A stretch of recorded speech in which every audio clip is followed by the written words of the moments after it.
Hello la gawazerie, c'est la Gogawaz pour une nouvelle vidéo ou plutôt pour un nouveau podcast. Et la gawazerie actuellement c'est chaud. Quand je dis c'est chaud, c'est parce qu'il y a tellement de sujets dont j'aimerais traiter, que j'ai envie d'aborder sur ma chaîne. Sauf que voilà, il faut prioriser, il faut prioriser. Comme je vous l'ai dit, vous le savez déjà, je regarde beaucoup ce qui se passe du côté afro-US. Il y a plein de sujets, il y a plein de thèmes que j'ai envie d'aborder. Sauf que voilà, je dois prioriser. Et actuellement, c'est le sujet d'Aya Nakamura et des violences conjugales avec Vladimir Boudnikov. Et en plus de ça, il y a eu un petit rebondissement que je voulais traiter avec vous aujourd'hui. Donc, juste pour vous expliquer un petit peu comment je vais procéder, comme vous le savez, il y a toujours une leçon à tirer des histoires qui se passent, des affaires actuelles. Il y a toujours une conclusion, il y a toujours quelque chose à en tirer, qui vont pouvoir nous aider dans nos vies personnelles à nous. Donc voilà, c'est pas seulement de parler pour parler, de dire ouais, elle a fait ci, elle a fait ça, et voici ce qui s'est passé, voici ce qui s'est passé. On veut également apprendre des erreurs des autres pour nous également level up, glow up dans nos vies, quoi, pour ne pas faire les mêmes erreurs. Donc ceci étant dit, je vais aller regarder en fait sur Insta le post qu'a mis Vladimir Boudnikov à propos de l'histoire qui s'est passée et on va pouvoir faire un petit debriefing. Donc on va commencer. Donc voici ce qu'il dit. Merci à mes proches d'être là et merci à vos messages de soutien. Donc ça, c'est vraiment la phrase un peu bateau que tout le monde dit après avoir traversé une épreuve. Merci à mes proches de m'avoir soutenu, merci à vos messages de soutien. Bon, ça, il n'y a rien à dire dessus. C'est la phrase que tout le monde fait, etc. Donc c'est assez normal, il n'y a rien à dire dessus. Il dit merci à ceux qui savent lire entre les lignes, 3 petits points. Donc cette phrase-là, ça veut tout dire et ça veut aussi rien dire. Ça dépend vraiment de comment est-ce que tu l'interprètes. Moi, je vais vous donner mon interprétation, mais voilà, peut-être que lui, quand il a écrit ça, ça voulait dire autre chose. Vous voyez, on n'est pas dans sa tête, on ne peut pas non plus savoir. Tout ce que je dis, ce sont des hypothèses. Donc c'est à prendre ou à laisser. Comme on dit, on prend tout avec a grain of salt, avec un grain de sel. C'est ça c'est mon interprétation. Peut-être que ce que lui veut dire avec ça, c'est autre chose, mais voilà, on n'est pas dans sa tête et on ne sait pas ce qu'il a envie de dire réellement. Donc il dit merci à ceux qui savent lire entre les lignes. Donc moi, ce que j'ai envie de dire en fait, c'est que voilà, ce qui s'est passé, comme je vous ai dit, moi quand j'ai vu l'histoire sortir un petit peu, quand je voyais les médias relayer un peu, voilà, Aya Nakamura et son gars en garde à vue, au début j'étais comme comment ça ils sont en garde à vue, qu'est-ce qui s'est passé? Après quand j'ai lu, oui, à cause de violences conjugales réciproques, je vous avais même dit dans la vidéo, je l'ai dit 2 fois, dans la première partie et dans la deuxième partie, je l'ai dit. Quand j'ai entendu le mot violence conjugale réciproque, ça m'a titillé en fait. Je me suis dit non, non, non, non, c'est pas normal. Violence conjugale réciproque. Vous avez dit violence conjugale réciproque. Donc ça veut nous, ça, c'est en train de nous dire insidieusement, c'est en train de nous dire implicitement qu'ils ont tous les deux la même force et qu'ils se sont battus à armes égales, qu'ils se sont frappés, qu'ils se sont tabassés, qu'ils se sont fracassés ensemble, qu'ils se sont violentés, qu'elle a porté main, que lui aussi a porté main. Bon, après, on ne sait pas qui des deux a commencé, mais voilà, ça veut nous dire, c'est ça que ça veut nous dire. Violence conjugale réciproque. Alors que d'habitude, dans les autres communautés, enfin, quand il s'agit d'autres communautés, de femmes d'autres communautés, on part tout de suite du principe, on part tout de suite du postulat qu'elles sont victimes. Que c'est le monsieur qui a frappé la femme, qu'elle a été victime, qu'elle a essayé de se défendre, qu'elle a appelé la police, que les voisins sont intervenus. Qu'est-ce qui se passe, madame? Ok, attendez, on va appeler la police, madame, restez ici, mettez-vous à l'abri, etc. Et là, comme il s'agit d'une femme noire, et pas de n'importe quelle femme noire, d'une femme noire dark skin, il lui refuse sa féminité. Pour eux, non, non, non, non, non, c'est pas une femme à part entière. Elle a aussi une énergie masculine très forte. Elle est forte, elle s'est battue, elle est rough, elle est tough. Elle s'est battue, elle aussi, elle a rendu les coups, elle a remis les coups, voilà, elle s'est pas laissée faire. Vladimir, il est venu la frapper, elle est venue aussi, elle l'a frappé, elle l'a giflé, et c'était la même force égale, équivalente, et ils se sont tabassés tous les deux, c'est pour ça qu'ils ont fini en garde à vue. Moi, quand j'ai vu ça, je me suis dit, non, non, non, non, non. Quand il s'agit des autres femmes dans les autres communautés, là, on dit pas ça, hein. On dit violence conjugale, on part tout de suite du principe, tout de suite du postulat que la femme était victime, que le monsieur a frappé la femme, que la femme a porté plainte parce que voilà, elle a été blessée, etc. Et c'est après quand les enquêtes policières sont faites, quand l'enquête est terminée, quand le juge a décidé, enfin quand le juge rend son jugement ou quoi que ce soit, ou bien même pendant les délibérés devant le tribunal, c'est après qu'on apprend que, ah non, en fait, madame a fait caca dans le lit. Non, en fait, elle a accusé le chien. Non, en fait, quand la police s'est rendue, parce que voilà, il y a eu un appel de police qui a été fait, elle a dit en pleurs que oui, en fait, elle l'avait frappée, elle a été violente et tout, et le gars dit ouais, mais bon, voilà, c'est pas si grave que ça et tout. C'est après qu'on apprend en fait que voilà, madame a été aussi violente, verbalement, physiquement, elle en est arrivée aux mains, elle a giflé le monsieur, et puis le monsieur aussi après a rendu, etc., et que ça a dégénéré. Mais là, tout de suite, tout de gauche, là, comme c'est Aya Nakamura, hein, et que les Français ont son macabo, en tout cas les médias français, ils ont son macabo, comment ça se fait que ce soit une femme noire, dark skin? Non, c'est pas possible, pourquoi c'est elle qui réussit comme ça? C'est l'artiste française la plus connue à l'étranger, je crois, la plus bankable. Rihanna a dansé sur Jaja. Comment elle s'appelle? Alicia Keys l'a invité surprise à son concert. Comment ça se fait? Pourquoi c'est pas nos petites françaises là, les petites françaises? Pourquoi c'est pas elle? Pourquoi c'est elle? Pourquoi c'est Aya Nakamura? Pourquoi c'est elle, la fille dark skin? Donc ils ont vraiment son macabo là, comme on dit. Ils ont le seum que ce soit elle qui réussisse autant.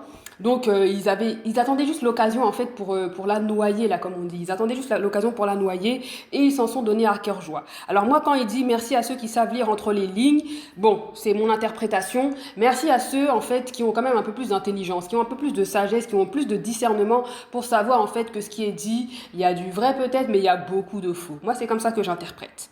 Après, il dit « Je ne remercie pas les médias français qui passent leur temps à divulguer des mensonges sur notre vie privée et déformer l'histoire pour l'aggraver. » Bah oui, effectivement, hein, comme on dit, il faut maintenant là, franchement, c'est encore une preuve supplémentaire. On le savait déjà, mais maintenant, c'est une preuve supplémentaire qu'il faut tout prendre de ce que disent les médias with a grain of salt, parce que voilà, ils peuvent aussi mentir, hein, ils sont pas à l'abri, ce sont des êtres humains comme tout le monde, ils peuvent aussi mentir. Et surtout dans ce cas, d'après ce que Vladimir nous dit, d'après la version de Vladimir, il y a eu beaucoup de mensonges. Il y a eu beaucoup de mensonges. Puis même quand tu lis, ça fait pas de sens en fait, comme on dit au Québec, ça fait pas de sens. Vous dites que c'est Vladimir qui a menacé Aya Nakamura, vous dites que c'est lui qui a pointé l'arme à feu sur elle devant ses amis, que les voisins ont appelé la police, que les amis ont appelé la police. Alors comment ça se fait en fait qu'il y a eu violence conjugale réciproque? Vous dites qu'il y a eu une dispute, qu'elle a quitté le domicile, qu'elle est revenue avec des amis, et que c'est à ce moment-là que lui, il a pointé l'arme. Alors, à quel moment, en fait, elle s'est battue, enfin, à quel moment elle a porté main, à quel moment, en fait, quand il lui pointait l'arme, à quel moment, elle aussi, elle s'est jetée sur lui pour le frapper. Enfin, voilà, moi, c'est la question que je me pose. C'est la question que je me pose, voilà. Donc, c'est eux-mêmes, leur histoire aussi, ça faisait pas de sens. Enfin, c'était un petit peu, tu lisais ça, tu te disais ouais, mais en tout cas moi je vous ai dit hier, j'étais là, j'ai lu ça déjà quand j'ai vu violence conjugale réciproque. Moi j'ai pas aimé le mot réciproque, j'ai vraiment pas aimé. J'ai dit pourquoi tout de suite on part du principe qu'elle est elle aussi agresseur. Pourquoi on part pas aussi du principe qu'elle a été agressée, qu'elle a été menacée? Surtout que vous dites après qu'il a pointé l'arme sur elle. Tu vois, j'avais pas aimé le mot réciproque. Moi, ce mot-là me dérangeait. Et je vous l'avais dit, sur la partie 1, dans la partie 2, je vous l'ai dit, ce mot-là me dérange. Et voilà. Et là, il vient nous dire que les médias français ont dit que des mensonges. Ils ont déformé l'histoire pour l'aggraver. Bah oui, effectivement, parce que bon... quand tu lisais ce qu'ils avaient dit, ce que j'ai fait, hein, j'ai lu ce que le journal disait, purée, t'avais une histoire dans ta tête, t'avais un film. Ils ont dit dispute, ce qui peut arriver à tous les couples, ce qui arrive même à tous les couples, même dans toutes les familles, avec les amis, des fois on se dispute, avec les frères et sœurs on se dispute, avec les parents, enfin ça c'est normal, la dispute c'est normal, voyez. Mais la manière dont c'était dit, t'avais l'impression que t'étais dans un film, It's for the street, c'était ghetto. Genre, elle est revenue avec des amis. Même moi, quand je vous ai expliqué, je me disais, mais non, mais pourquoi est-ce qu'elle a fait ça? Pourquoi est-ce qu'elle n'a pas appelé ses parents, sa famille, la famille de Boudnikov et tout? Comment ça, tu règles ça avec des amis? Parce que moi, dans ma tête, le film était déjà parti. Dans le film, là, c'était Aya est revenue avec des amis et tout pour s'expliquer. Et c'était en mode règlement de compte, tout, comment ça se fait, nanana. Et puis, lui aussi, comme un fou, il est là, il braque. Tu braques qui comme ça en fait? Enfin bref, on va y revenir. Je vais pas commencer à dérouler toute l'intrigue, on va y revenir. Donc il rajoute, La femme que j'aime et moi-même allons très bien. Mais là, on est content d'apprendre ça. On est content parce que franchement, les médias, là, ce qu'ils avaient dit, c'est que par la suite, vous avez eu 3 jours d'ITT. Je crois que c'était 2 ou 3 jours d'ITT parce que tellement vous vous étiez frappé que vous étiez KO, quoi. Vous étiez à l'hôpital et tout. Le médecin vous a prescrit 2 à 3 jours d'ITT, d'interruption de travail. C'est ça que ça disait dans les médias. Et là, tu nous apprends que non, la femme que j'aime et moi-même allons très bien. Ben, on est content. On est content parce que franchement, c'était chaud quand même. Hein. Après, il nous dit, il rajoute, donc il dit encore, il insiste, hein, vraiment, rien de grave, rien. Donc c'est vraiment pour nous dire, il n'y a rien de grave, il n'y a rien. Non mais franchement, il y a R, quoi. Il y a R, il n'y a rien de grave. Et on est content d'apprendre ça, parce que la manière dont l'histoire a circulé dans les médias, moi j'ai lu la presse française, et c'était chaud. On avait l'impression que c'était une bagarre de... C'était plus un couple qui se disputait, c'était un règlement de compte. C'était 2 gangs rivaux, c'était ça en fait qu'ils voulaient nous mettre dans la tête. C'était ghetto, it's for the street.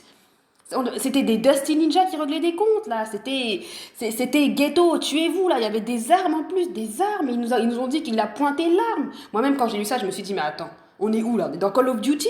C'est un jeu vidéo? C'est quoi? T'es en train de discuter avec le gars là qui doit de l'argent de la poudre que tu lui as passé hier. C'est quoi? Enfin, c'est quoi qui se passe? J'ai dit, mais là, on pointe pas une arme sur la femme qu'on aime. On pointe pas une arme, encore moins sur la mère de ses enfants, sur la mère de son enfant. Mais qu'est-ce que ça veut dire, Vladimir? Explique-nous. C'était compliqué. C'était compliqué. Moi-même, j'arrivais pas à comprendre, en fait, comment ça a pu dégénérer et toi, tu lui pointes l'arme. C'était trop. C'était trop. Moi, hier, je me suis dit, waouh, j'espère qu'ils ont... Moi-même, je vous ai dit, hein, vous avez la vidéo, enfin, le podcast qui est là, je vous ai dit, j'espère qu'ils sont pas allés loin. J'espère qu'ils ont pas franchi la limite. Parce que vous voyez, quand on franchit certaines limites, t'es là, tu commences à pointer des armes à feu, à poignarder, t'es là, tu commences à dire des insultes, mais vraiment, vraiment trop salaces. Enfin, tu commences à dire des choses un peu trop déplacées. Enfin, à un moment donné, tu franchis une certaine limite et c'est difficile de revenir en arrière. C'est difficile de dire oui, je te pardonne, mais je veux continuer avec toi. Alors moi, je me disais, j'espère qu'ils n'ont pas franchi ces limites, j'espère qu'ils vont se rabibocher quand même, parce qu'il y a un enfant. S'il n'y avait pas d'enfant, à la limite, bon, séparez-vous, voilà, c'est pas grave, voyez, vous n'êtes pas mariés, il n'y a pas d'enfant, qu'est-ce que vous faites? Vous allez encore vous frapper demain matin? Séparez-vous. Mais là, je me disais, waouh, il y a un enfant, Aya Nakamura, ça fait 2 enfants, de 2 pères différents. Quand même, j'espère, franchement, ça, c'est texto ce que j'ai dit dans mes 2 vidéos, vous pouvez aller les regarder. Allez les écouter, je veux dire, parce que ce sont plutôt des podcasts. C'est ce que je me disais. Je me disais, franchement, j'espère qu'ils sont pas allés loin, qu'ils vont se rabibocher. Il y a quand même une petite fille. Il faudrait pas qu'elle grandisse quand même sans père. Enfin, tu vois, baby mama à son âge, Aya Nakamura. En plus, t'es une star internationale comme ça. 2 enfants de 2 pères différents. Tu vois, l'image, le branding, ça le fait pas trop. Et en plus, tes enfants aussi. Ta fille, elle a quand même besoin de son père dans sa vie.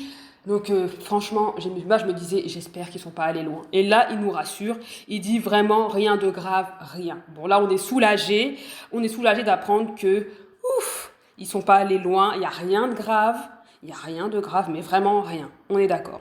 Après, il rajoute, nous avons fait des bêtises ce soir-là et c'est la vie aussi. Il a dit, nous avons fait des bêtises ce soir-là et c'est la vie aussi. Bon, on veut savoir aussi quel est le genre de bêtises que vous avez faites, parce que moi aussi j'aurais appris que c'est une histoire de jalousie, que ce n'était pas des simples bêtises, que c'est le monsieur qui est jaloux. En fait, madame voulait aller sortir avec ses amis, hein, comme tout le monde, hein, voilà, on a tous des amis, des fois on veut passer du temps, on est resté à la maison trop longtemps, on a fait travail, boulot, dodo, enfin bref, voilà, vous comprenez, là vous connaissez la routine, métro, boulot, dodo, ça y est, on veut prendre l'air, on veut sortir, on s'est déjà promené dans le parc avec les enfants, on est déjà allé en visite avec l'amoureux et tout, on veut faire autre chose, et des fois on appelle ses amis, on dit ouais, qu'est-ce que vous faites ce week-end, vas-y viens, on va là-bas. Et elle voulait sortir. En tout cas, c'est ce que j'ai compris de la version qui m'a été donnée, c'est que Aya voulait sortir avec ses amis et que monsieur n'était pas content. Ah, tu vas où? Comment ça se fait? On estime que voilà, c'est crise de jalousie, madame est trop fraîche, on va te draguer, ou est-ce que tu t'en vas comme ça, habillée comme ça? Bah, j'imagine, hein, ça c'est moi qui le dis. Mais bon, il n'a rien dit dessus, il a dit « Nous avons fait des bêtises ce soir-là et c'est la vie aussi ». Alors, quel genre de bêtises peux-tu nous expliquer, Vladimir? La gawazerie veut savoir, les Français veulent savoir, la gawazerie veut savoir. Quel genre de bêtises as-tu fait? Parce que d'après ce que j'ai entendu, Aya est innocente, elle n'a rien fait, elle voulait juste aller s'amuser avec ses amis. Et toi, tu ne voulais pas, tu étais là, jaloux de ton état. Où est-ce que tu vas comme ça, habillé comme ça? Et c'est quoi ça? Non, je ne veux pas. Tu voulais l'emprisonner, la forcer à rester à la maison. Et elle n'a pas voulu. Et c'est ça que la dispute a éclaté. C'est ce que j'aurais compris. Alors, qui nous explique? Qui nous explique, parce que hein, c'est bien beau de dire que tout va bien, mais prends tes responsabilités, mon gars, là. Commence à dire aussi que c'est toi, tu as un problème de jalousie, tu vas nous faire un peu de thérapie, hein, parce qu'on veut savoir, en fait. Voilà, donc il dit, nous avons fait des bêtises ce soir-là, et c'est la vie aussi. Bon, après, comme je vous dis, hein, bon, c'est la vie, on se dispute avec les membres de sa famille, avec son mari, avec ses amis, etc. C'est la vie. Tant qu'il n'y a rien de grave, on est content. Mais voilà, après ça leur appartient, hein. C'est leur vie privée aussi, on ne peut pas non plus leur demander des comptes, c'est pas vrai. Mais d'après ce que j'aurais entendu, c'est une histoire de jalousie. Alors qu'ils viennent nous dire, nous expliquer, hein, de pourquoi est-ce qu'il était jaloux, de quoi est-ce qu'il était jaloux. On veut savoir. Je plaisante. Il dit, je n'ai braqué personne, avec aucune arme à feu, sans poudre ni balle, hein, je ne suis pas El Chapo. Je n'ai braqué personne. Alors attends, moi je veux, en tout cas, moi je rajoute mon grain de sel dedans. Hein. Tu n'as braqué personne. Pourquoi est-ce que... alors, hein, d'où sort cette histoire de... Tu as pointé l'arme vers Aya et ses amis. Quel voisin a vu une arme? Moi, je veux savoir, finalement, ça sort d'où cette histoire d'arme? Parce que nous, on a vu, on a entendu que c'était... Enfin, on a vu, on n'a pas vu. On a entendu dans les médias, on a lu que tu as pointé une arme dans sa direction, une arme à feu. En tout cas, c'est ce qu'on a lu, c'est ce que j'ai lu. Alors maintenant, de nous dire que tu n'as braqué personne, aucune arme à feu, sans poudre ni balle, je veux comprendre. C'est un peu, voilà, je veux savoir d'où sort d'où sort cette histoire d'arme à feu en fait. Quel voisin est venu te dénoncer en disant ouais, Vladimir, il est là, je le vois avec une arme à feu, il pointe sur Aya, venez vite, vite, vite, s'il vous plaît. Ouh là là, je sais pas, il risque de la tuer. Oh, vite, vite, dépêchez-vous, la police, dépêchez-vous. Quel voisin a vu ça? Quel voisin est parti donner sa version au policier pour dire qu'il y avait une arme à feu? Je ne comprends pas. Donc explique-nous, Vlad, explique-nous. C'est trop léger là. Je n'ai braqué personne. Mais d'où sort cette histoire d'arme à feu alors? C'est un journaliste comme ça qui s'est assis en disant voilà, ça fait ghetto. Non, non, finalement, Aya Nakamura, ouais, she's for the street. Ok, d'accord. Ghetto, d'accord, d'accord. Elle est venue avec des amis, ok. Bon, bah, on va inventer une histoire, là. La police, ils ont dit quoi? Ils ont vu, quand ils sont partis perquisitionner, il y avait quoi quand vous avez perquisitionné? Il y avait, en fait, Gérard, il y avait, bah, on a trouvé trois sacs de poudre, on a trouvé 14 000 euros, puis aussi, il y avait une arme factice, et puis une autre arme à feu. Ok, bah, tu me diras que, tu mettras dans le titre qu'il a pointé avec une arme à feu. Tu mettras ça dans le titre, s'il te plaît. D'où est-ce que c'est sorti cette histoire? Moi, je veux savoir, je veux comprendre qui a sorti cette histoire de arme à feu. Parce que ça ne vient pas de nulle part. Il y a quelqu'un qui a bien dit, qui a bien vu quelque part, enfin quelque chose, je sais pas. Mais en tout cas, Vladimir, explique-toi. Parce que c'est trop vague là. Je n'ai pointé, je n'ai braqué personne, avec aucune arme à feu, sans poudre ni balle, hein, je ne suis pas El Chapo. Bah, heureusement que tu l'es pas, hein, parce que moi je me disais, oulala, le gars il s'est cru dans Call of Duty, quoi. Il s'est cru, pour lui c'est la guerre en Ukraine. Il est là, il pointe la mère de sa fille, quoi. C'est quoi cette affaire? Tu sais, je veux bien comprendre que t'es jaloux, je veux bien comprendre que t'es énervé, que tu veux pas que ta femme elle sorte et tout, je comprends. Mais de là à braquer les gens, pointer les armes sur les autres, les enfants des gens comme ça, c'est quoi? On est dans Call of Duty? C'est un règlement de compte de gang là? C'est quoi? C'est El Mafioso là? C'est quoi cette affaire? C'est quoi qui se passe là? Moi je voulais savoir. Donc, bon, il dit qu'il n'a braqué personne, il dit que cette histoire d'avoir feu c'est pas vrai. On espère que c'est vrai et surtout on veut savoir d'où ça sort cette affaire parce que hein, franchement c'est un peu léger quoi. Hein. Mais bon, si jamais il dit qu'il n'a braqué personne, il n'a braqué personne. Hein, voilà. Et il dit je suis juste un fumeur le soir à la maison avant Netflix, donc tout va bien. Donc voilà, il nous dit juste qu'il a fumé, qu'il fume. Et j'imagine quand il dit je suis un fumeur, c'est pas un fumeur de cigarettes. J'imagine que c'est un fumeur de voilà. Ils ont retrouvé chez lui quand ils ont fait la perquisition du cannabis. Donc j'imagine que ça doit être ça. Il a dit qu'il est juste un fumeur le soir à la maison avant Netflix. Voilà, donc il fume avant de regarder Netflix. Et donc, il nous rassure encore une fois que tout va bien. Tout va bien. Ouais, bon, Brad, n'importe quoi. Vlad. Ouais, ok. Mais l'histoire là de pointer l'arme à feu, là, pour moi, c'est trop. Pour moi, c'était la goutte qui fait déborder le vase.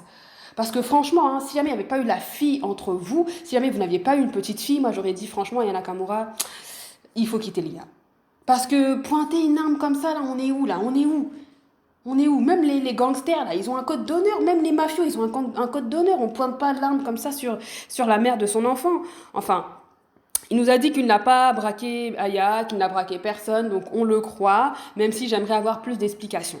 Après, il nous dit bon, que les médias français restent à leur place et respectent notre vie privée et celle de notre famille. Merci d'avance. Ok, bon, écoute, ben ouais, ok. Écoute, c'est un petit peu léger, je trouve que c'est quand même un peu léger. Surtout le fait que Aya Nakamura était quand même assez traînée dans la boue avec cette histoire. On a fait croire que voilà, elle s'était battue elle aussi, alors qu'apparemment il n'y a pas eu de bagarre. Mais ils nous ont fait croire les médias que Aya Nakamura s'était battue. Moi, comme je vous ai dit, j'ai pas du tout aimé le fait qu'ils ont mis violence conjugale réciproque. Je n'ai vraiment pas aimé le réciproque. Je vous l'avais déjà dit, je n'ai pas du tout aimé ce mot parce que tout de suite ça nous a amené à penser qu'elle s'est battue, elle a rendu les coups, force équivalente, énergie masculine. Vous voyez tous les clichés que sur les femmes noires dont on en a marre et qu'on ne veut plus entendre parler, bah, c'était ça qu'on avait encore avec cette histoire. Donc moi j'aurais aimé en fait qu'ils puissent quand même faire un post pour bien la dédouaner en disant écoutez, c'est pas Aya n'a rien à voir, c'est moi, c'est ma faute. En fait, t'es un homme, prends la responsabilité à un moment donné, arrête de te cacher derrière les femmes, prends la responsabilité. Voilà, c'est à cause de toi que ce scandale est sorti. Aya Nakamura, elle voulait juste aller s'amuser avec ses amis, t'as pas voulu, t'étais jaloux, bah prends la responsabilité, dis que non, Aya n'a rien à voir, c'est moi, par excès de jalousie. Invente-nous un truc, concocte-nous quelque chose, une phrase, peu importe, mais tu la dédouanes en fait, c'est tout. Dédouane-la, c'est tout. Tu dis voilà, c'est pas elle, elle a rien à voir avec ça, elle m'a pas frappé, ou elle a rien fait, c'est juste moi avec mon excès de jalousie, ça a dégénéré, et point barre en fait. Et finalement, on sait que non, voilà, c'est toi, monsieur est jaloux, et puis voilà quoi, tranquille. Donc c'est un petit peu ça, mon débriefing sur le post qu'a fait Vladimir Boudnikov sur Instagram. Dites-moi ce que vous en pensez. Comme je vous dis, hein, les médias, malheureusement, malheureusement, peut-être pas là, mais il faut toujours regarder avec une grain of salt parce qu'il faut toujours regarder avec des pincettes parce que voilà, ils mentent, ils ajoutent des choses. Moi, dans ma tête, c'était vraiment une histoire de règlement de compte. En fait, il y a eu quelque chose qui s'est passé, une dispute qui a dégénéré. Et moi, je me disais, mais attends, Aya, pourquoi est-ce que t'es pas allé voir tes parents ou la famille du gars pour essayer de régler les choses? Pourquoi t'amènes des amis? En fait, moi, c'est ça que je me disais. Je me disais, mais pourquoi t'amènes des amis, en fait? Pourquoi t'amènes des amis? C'est quoi l'affaire et tout? Et je me suis dit, après, le gars, je sais pas comment ça lui est passé par la tête pour venir braquer. Ça, j'arrivais même pas à l'expliquer. Je me disais, mais attends. On est quoi? On est dans Kill Bill, c'est Gogo Yubari, vous êtes en train de faire un règlement de compte, il y a quelqu'un qui a tué quelqu'un, vous voulez vous tuer, tuez-vous, c'est quoi le truc? Règlement de compte, tu lui dois de l'argent, de la poudre et elle veut pas te rembourser, enfin, j'avais pas compris, j'arrivais même pas à comprendre comment est-ce que l'arme avait fini par atterrir. Et là, encore une fois, il faut que Vlad vienne nous éclairer en fait. D'où vient l'histoire de l'arme? Qui a inventé ça? Est-ce que ce sont les médias français qui ont menti en disant que qui ont inventé pour nous faire croire en fait à un règlement de compte entre caïds dans une cité? Ou est-ce que c'est une voisine apeurée qui a vu, je sais pas moi, un bâton? Peut-être qu'il était là avec un petit bâton, je sais pas, hein, j'invente. Il était là et puis il était en train de crier sur Aya et elle était partie et peut-être qu'elle revenait avec ses amis ou je sais pas comment ça pouvait se passer, mais il était là en train d'invectiver Aya et tout et elle l'a vu, je sais pas, avec un petit bâton, elle l'a pris pour un fusil et qu'elle a appelé la police. Oui, s'il vous plaît, venez vite, il a une arme dans ses mains, je crois que c'est une arme à feu, il va tirer vite. Alors, je sais pas, j'invente, mais bon. Voilà, mais faut quand même qu'il nous éclaire dessus parce que c'est trop, quand même. On a entendu des histoires de violence conjugale, mais avec arme à feu encore, genre tirer, pointer l'arme sur... c'est trop. Franchement, c'est trop. Donc j'aimerais ça qu'il nous explique un petit peu. Mais bon, après, voilà, c'est sa vie privée, hein. Il le fait pas, de toute façon, on le saura peut-être pas.